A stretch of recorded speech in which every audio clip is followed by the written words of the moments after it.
The Paul Leslie Interviews. Ladies and gentlemen, it's with great pleasure we welcome this man, Mr. Peter Marshall. Thank you so much for joining us. Oh, thank you, Paul. It's my pleasure. How do you define Peter Marshall? I don't know.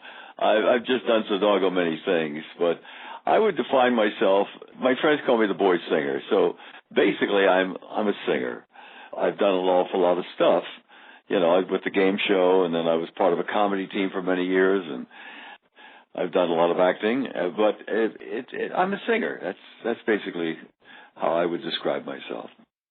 Take us back a little. What was life like growing up? My life growing up was very interesting. I grew up in the Depression, born in West Virginia, and my dad died when I was 10, and Mom and my sister Joanne, my sister became the actress Joanne Drew. They went to New York, and when they had, and I lived with my grandmother in Huntington, West Virginia. And when they had enough money, they sent for me, and so I grew up in New York when New York was a safe, wonderful city. Nobody had much money, but there wasn't much crime. There were no drugs or any of that. You could sleep in Central Park. I grew up, I was an usher at the Paramount Theater when I was 14. I was a page boy at 15 at NBC. I joined my first band when I was 15, almost 16. And Bob Chester went on the road. And so I've been in the business all my life. And my childhood, though I didn't have any money, was quite wonderful. I met a lot of terrific people, but everybody was in the same boat. You know, it wasn't like I was living in some hovel. Nobody had money, really. What about your childhood would you say made it wonderful? I think there was a lot of love from my family. I had some wonderful friends, and I was in a business that I adored, and I worked. You know, working in our business, be it whatever, is a fun way to live your life. And here I am at this age, and I'm still working, which is, I mean, what other business can you do that at my age? You're a music lover. Can you remember the first album you bought? The first album I bought was probably a Dick Haymes album with Harry James. Dick was my brother-in-law. No. I'll tell you the first. I can now remember the first record I ever bought. It was on Liberty Records, and it was a guy who I admired. His name was Cy Walters. Cy Walters. He was a pianist at the Drake Hotel. And when I was a page boy, I used to sneak in and stand at the bar and listen to him. And he played all Rodgers and Hart and Cole Porter and Gershwin, and I learned everything from Cy Walters. I learned all this wonderful music. And so I went out and bought the first record I ever bought was on Liberty Records, and it was a Cy Walters album. And as I got older, in my 30s, I met Cy, and we became very close friends. Michael Feinstein just wrote me a letter. He loved my CD, and he wrote me this lovely letter. And he said, I just came across a picture of Cy Walters in you, probably taken in the 50s. And I thought that was so sweet. Our special guest is Peter Marshall. Tell us about the inspiration behind your album, Let's Be Frank with a Touch of Tommy. When I was an usher at the Paramount, I saw Sinatra for the first time with Tommy Dorsey, Connie Haynes, Joe Stavert, the Pied Pipers, Tommy Dorsey's band. I mean, jeez, what a thrill for a kid. And I always loved that era, and I love that music. And people do Sinatra all the time, but they do the contemporary. Once in a while, they'll go back and do a All or Nothing at All or something like that Frank actually recorded with the Harry James Band. But they'll do an old Sinatra. But nobody ever went back and did that era of Frank and Tommy. So when I got together with Alan Copeland, I said, this is something I want to do, Alan. I want to recapture, if I can, try to recapture that era, that time that was so beautiful. And that's what we did. So we called it Let's Be Frank with a Touch of Tommy. So we do this. Everything on the album was charted. It charted, and they were all chart records from 1940 to 1943. And they were all the first big hits for Sinatra. Tell us about working with Alan Copeland. He arranged and conducted all of the material. What's he like to work with? Well, we've been together off and on for over 50 years. He did my Boy Singer album. We worked together when he was part of the Modernaires. Alan has been my friend And when I had the Peter Marshall Variety Show, he was my arranger and conductor. I mean, Alan's been a part of my life for over 50 years. We've done many albums together. We've done many shows together. He's my guy. And to me, he's the most talented guy for this kind of thing. I know this whole era. I don't know if you've seen my PBS specials, but I have a couple of specials on PBS. One is called The Big Band Years, and I have a new one with Nick Clooney called The Big Band Vocalists. And they came to me because I know this era, and I know these singers, and I adored them. And I'm quite knowledgeable about that whole era, and so is Alan. But Alan can take something and rework it. We didn't copy the original records. These have all been redone lyrically and melodically and vocally. We're talking with our special guest, Peter Marshall. I love the way the album opens. It's got Let's Be Frank, it's a medley, This Love of Mine, and then what I think is just one of the most lovely songs, I'll Never Smile Again. Isn't that lovely? It was written, by the way, by a woman by the name of Ruth Lowe, who also wrote, Put Your Dreams Away for Another Day, and I Will Take Their Place in Your Heart. She was a young pianist, and she was with the all-girl orchestra, the Ina Ray Hutton Band. And she married a guy out of Chicago, a song publisher, and he died after a year, and it just broke her heart. She was Canadian, by the way, and she played great piano. And she wrote this song, I'll Never Smile Again. And somebody got it to Tommy Dorsey. And he said, boy, this would be good for the boy singer, Sinatra. And that was his first big hit with the band. Tell us about the song All or Nothing at All. Well, All or Nothing at All, he recorded with Harry James. You must remember, that was the first band he was ever with. I think he was with some small bands, but no big-name bands. The first big-name band, he was broadcasting out of a place called, what the heck was the name of it? I'll think of it in a second. And Harry James caught the air check. So he went to see this kid, because he's looking for a boy singer, and he signed Sinatra. The first record he ever had a hit with was All or Nothing at All. It didn't make much. When they released it, when he was with Harry, it didn't do very well. So he joined the Tommy Dorsey band, and after he had been with Tommy for about a year or so, they re-released the Harry James Sinatra records, and that became a tremendous hit. That was actually his first hit, but the first hit he had with the Tommy Dorsey band was I'll Never Smile Again. We're talking with our special guest, Peter Marshall. His album, Let's Be Frank, with a Touch of Tommy. The album closes with the song Sentimental Over You. Tell us about that one. Well, that's Dorsey's theme song. And actually, Frank never recorded it with Tommy. But I thought it would be nice to do Sentimental Over You, have Bob McChesney, who does the Tommy Dorsey stuff on the album, play it, and have myself sing it as the bye-bye. And although Sinatra recorded it many years later, but he recorded it after he had left the band. And as I say in the album, he did not record this this was Tommy's theme song. It was written by a friend of mine, Ned Washington, by the way, and I knew Ned really well. He wrote that song, wrote a lot of songs. Tell us about that songwriter, Ned Washington. Oh, he wrote one of my favorite songs. He loved the way I sang, and I used to work a place called Charlie Foy's Supper Club out in the San Fernando Valley, and he'd come out to see me. That's when I was working with Tommy Noonan. This is many, many, many years ago. And I asked him once, I said, Ned, of all the songs you have, I mean, it just goes on and on and on, the songs that Ned Washington wrote.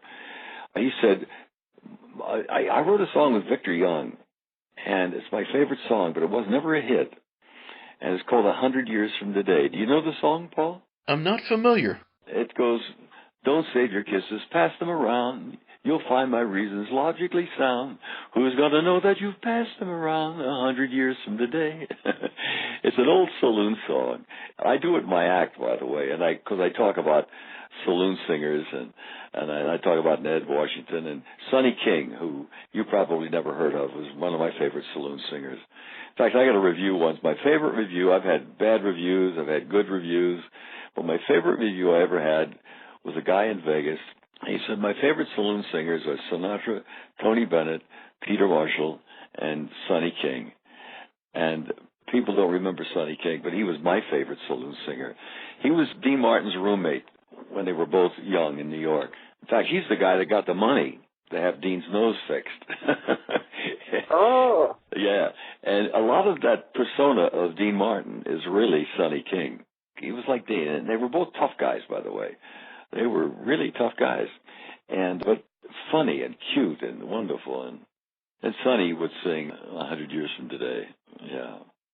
You're listening to our interview with Peter Marshall here on the Paul Leslie Hour. On your album, Let's Be Frank, with a touch of Tommy, there's a number of duets with a singer named Calabria Foti. Calabria Foti. She's actually married to the trombone player, Bob McChesney, and she's a wonderful singer. If you want to go out and hear some great albums, I guess you can get them on. You can just Google it. Calabria Foti, F-O-T-I. She has some albums out there that are tremendous. And I was looking for a girl to do Joe Stafford, but not sound like Joe Stafford, but just have that soul of Joe Stafford. And when I heard Calabria, I went, wow, this is the girl I want on my album. And little did I know she was married to my favorite trombone player, Bob McChesney. So when I called Bob, I said, there's a girl singer I want. He said, that's my wife. I went, whoa. So we met for lunch, and I discussed the album, and then Bob, and we produced it together. And isn't he a great trombone player? Definitely. Yeah, I mean, he's just out here in L.A. He's considered the top guy. He's the top guy. And Calabria is just a great singer. Calabria Foti. Our special guest is Peter Marshall. In addition to your Hollywood Squares television program that you're so well known for, you also had this gig where you interviewed people, and some of the names: Artie Shaw, Calloway, Woody Herman, in all the facets of your career. Who has been the most thrilling for you to meet? Well, probably Artie Shaw, and I can remember as a kid, Woody Herman. I saw Woody Herman, and they were so diverse. I mean, Artie was this guy who was a great bravado, and I said to him in the interview, did you ever see the series I did for Disney? I've seen clips. Yeah, it's a terrific. They should re-release it, really. It's a wonderful series. And it's called Big Bands at Disneyland, and I hosted it. I had Calloway and Lionel Hampton, but Woody Herman was thrilling to meet, and Artie Shaw. I mean, Artie Shaw, my goodness gracious. And, of course, in my youth, I got to know Tommy. In fact, there's a picture of Tommy Dorsey and myself on the back of the cover of my album. And meeting Tommy as a kid was great. But you got to remember, my brother-in-law was Dick Hames. He was married to my sister, Joanne, and he sort of was my mentor. And through Dick, I met everybody. When I was 15, I can remember having lunch with Sinatra, Bob Everly, Dick, a guy, I can't think of his name, another singer that never really quite made it. And I grew up in the business, and so I met all of these people. I knew Al Jolson quite well. I mean, amazing. Yeah, he got me my first job. And I talk about this when I do my acts. I knew Jolson and Milton Berle. I mean, and then through Squares, I met everybody. I met everybody in the world. But the funny thing is, I'm not too impressed with actors or singers or things. Meeting them, I'm impressed with them. But, I mean, I'm not... But meeting and playing golf with Joe DiMaggio, now that was a thrill. And playing golf with Mickey Mantle, that was a thrill. Ball players or boxers or football players. I'm going back to New York in September. Don Meredith was a great friend of mine. I adored Don, and he passed a year or so ago. They're giving his own bench, the Don Meredith bench in Central Park, and I'm going back for that. Athletes, for some reason, because probably I was a lousy athlete as a kid, and as an adult, lousy golfer, meeting sports figures was much more thrilling to me than meeting actors or singers. You have to tell us an Al Jolson story. I'll tell you an Al Jolson story. When he was in love with my sister, that's how I got to know him. My sister was then Joanne Marshall before she became the actress Joanne Drew. And she was the dancer in a show called Hold On to Your Hats that starred Al Jolson. She was only 18, and he was this old guy, probably old to me, probably in his 50s, maybe, I forget. Anyway, he fell in love with her, and he tried to romance her. And he would come up to our apartment on 93rd Street in New York. And my mother wasn't that fond of him. And he would schmooze me. And he said, hey, kid, what can I do for you? And I was 14. And I was an usher at a little theater called the Riviera Theater on 96th Street in Broadway. I said, I would love to be an an usher at the Paramount Theater. He said, "Kids, stay right there." He got on the phone, and he called the Paramount. He said, "Give me Bob Whiteman." "Bobby's not there?" "Oh, give me Bob Shapiro." "Who's this?" "This is Jolie." And he said, "Hello, Bobby. It's Jolson. Yeah, listen, I got a favor to ask. Yeah, he's 14. Yeah, uh-huh. His name is Peter. Yeah, Peter White. Yeah, right. Okay. You got it. Thank you." He hung up. He said, "You go to work Friday, kid." That was my first big job in the business. An usher at the Paramount Theater, making, I think, $12 a week, and I was thrilled. Our special guest is Peter Marshall. Why do you think that these songs have endured? Well, melodically they're beautiful, and lyrically they're quite wonderful. They're poetry. Poetry put to this beautiful music. I mean, this stuff will never die.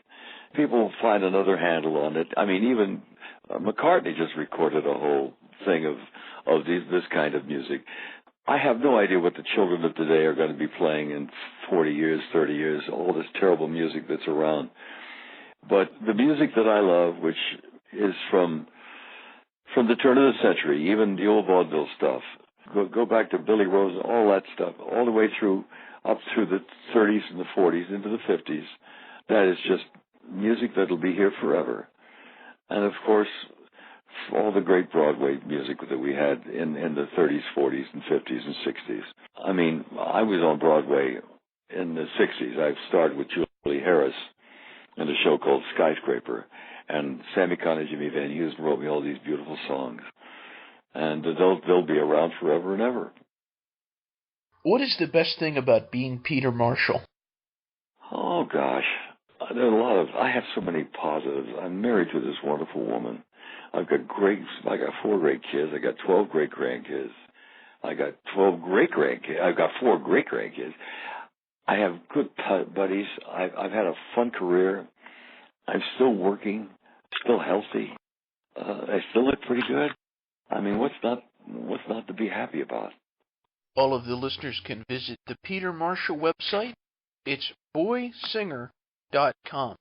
Boysinger.com. And by the way, the album's available on, and it's cheap on. If you want an autographed copy, you got to go to boysinger.com. If you want to buy it cheaply, you can go to Amazon.com.